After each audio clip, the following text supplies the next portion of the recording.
I never expected my life to unravel like a full-blown drama. But losing the woman I loved, being replaced by wealth, rebuilding myself from the ashes, rising higher than she ever imagined, and facing her regret taught me heartbreak can spark a rebirth. I never thought my life would feel like a drama series, but that's exactly what happened. 2 years ago, I was married to the woman I believed I would grow old with. Her name was Emily. We met in college when we were both broke, stressed, and living off instant noodles. Back then, life felt simple. We shared cheap meals, late night study sessions, and dreams that felt bigger than our bank accounts. After graduation, we built a life together. It wasn't perfect, but it was ours. I worked as a software engineer at a small startup. The pay wasn't great, but it was steady. Emily worked part-time as a photographer. We didn't have much money, but we had enough. Or at least I thought we did. Everything changed when Emily started getting hired for high-end events. She would come home talking about huge mansions, luxury cars, and people who lived in a completely different world. At first, I thought she was just excited. Anyone would be. But slowly, something shifted. Sometimes, when I look back, the most surprising part wasn't that Emily left me. It was how quickly she changed. One moment, she was the woman who used to dance with me in our tiny kitchen, laughing at burnt pancakes. The next, she was scrolling through luxury homes on her phone like she was already living in them. It was like watching someone slowly disappear and turn into a stranger wearing her face.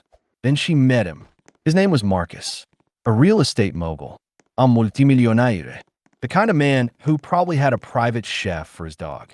Emily photographed one of his charity events, and after that, she was suddenly working late almost every night. She started buying expensive clothes. She started comparing our life to the lives of the people she worked for. She started looking at our apartment like it was a cage. I wasn't blind. I saw the signs, the distance, the new attitude, the way she talked about money like it was the only thing that mattered. One night, she sat me down. She didn't cry. She didn't hesitate. She just said, "I love you, but I can't live like this forever." She told me she wanted more. More money, more status, more everything. And Marcus could give her that. She left me within a week. No apology, no guilt, just a clean break, like she was upgrading her life and I didn't fit the new version. And the truth is, part of me always wondered if she expected me to chase her, to beg, to promise I'd become a man she wanted. But I didn't. I let her walk away. And that choice, letting her go without a fight, became the first step toward the life I never knew I could build. I was crushed. I couldn't sleep. I couldn't eat. I felt like I had been replaced by a price tag. I kept asking myself what I did wrong. Was I not enough? Was I too slow in my career? Was I too ordinary? But rock bottom has a strange way of becoming a turning point. I threw myself into my work. My startup was building a new AI tool, and I became obsessed with making it succeed. I worked long hours. I slept at the office. I stopped thinking about anything except the project. My coworkers thought I was losing it. Maybe I was. But pain can be fuel. And then everything changed. Our product exploded in popularity. Investors came in fast. The company grew. And within a year, we were bought by a major tech corporation. The amount they paid was life-changing. I went from barely paying rent to having more money than I ever imagined. Suddenly, I was the rich one. I bought a beautiful home, a reliable car. I traveled. I enjoyed life, but I didn't show off. I wasn't trying to prove anything. I was just living the life I built with my own hands. Then one day, Emily called. I hadn't heard from her in almost 2 years. I almost ignored the call, but curiosity won. Her voice was different, soft, nervous. She told me she had been thinking about me. She said she missed what we had. She said Marcus wasn't who she thought he was. He treated her like an accessory. And when he found someone younger, he dropped her the same way she dropped me. She said she regretted everything. She said she wanted to talk. She said she wanted to try again. I let her speak. I let her cry. I let her apologize. And when she finally asked if we could meet, I told her the truth. Emily, I'm not the same man you left, and you're not the woman I married. She didn't say anything. I continued. You didn't leave because you stopped loving me. You left because you loved money more.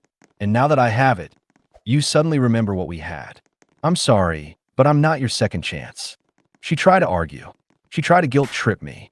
She even said she helped shape the man I became. I told her no. You shaped the man I was. The man you left behind. The man I am now. I built it myself. Then I hung up. I blocked her number. I blocked her email. I blocked her on everything. A week later, a mutual friend told me she moved back in with her parents. She was trying to figure out her life. I didn't feel happy. I didn't feel angry. I just felt done. A month later, I was invited to speak at a tech conference. After my talk, I saw her standing in the back of the room. She didn't approach me. She just watched. She looked smaller somehow. Not physically, just diminished. Like life had taken the shine out of her. You nodded to her. She nodded back. And that was it. No drama. No begging. Just two people who once shared a life, standing on opposite sides of a world that changed both of us. When I walked outside, my girlfriend was waiting for me with 2 cups of coffee because she knew I'd be tired. She kissed my cheek and told me she was proud of me. And in that moment, I realized something important. I didn't win because I became rich. I didn't win